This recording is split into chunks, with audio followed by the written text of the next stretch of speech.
sommes de retour sur le plateau de TV Finance pour la suite et la fin de notre édition du 15 décembre 2023, la dernière de l'année.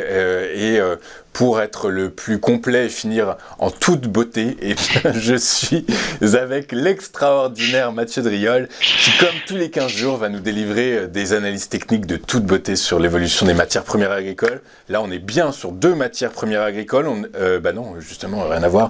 Nous ne sommes pas du tout sur 2 matières premières agricoles puisqu'on va commencer par le Brent. Le Brent, alors vous le savez, on ne va pas refaire l'histoire du pétrole ces dernières semaines. L'OPEP qui se met pas d'accord avec ses partenaires de l'OPEP+, du coup par la force des choses, perte de crédibilité, la déflation en Chine qui pèse également sur les cours du pétrole. Et puis enfin, dernièrement, c'est la baisse du dollar face à l'euro qui mathématiquement renforce la valeur des matières premières. Du coup, le pétrole en a profité à court terme, c'est ce qu'on va voir dans un instant, et ce après avoir atteint un support extrêmement décisive.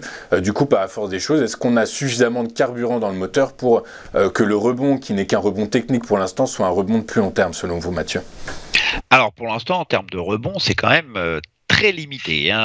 Sur le graphique que je vous ai montré, on voit effectivement que le pétrole a corrigé ces dernières semaines de façon assez notable, puisqu'en fait il est revenu à proximité de ses plus bas de l'année, tout simplement aux alentours du support à 71,40 sur le Brent crude. Alors ce niveau de 71,40, c'est une des clés de l'horizon moyen terme.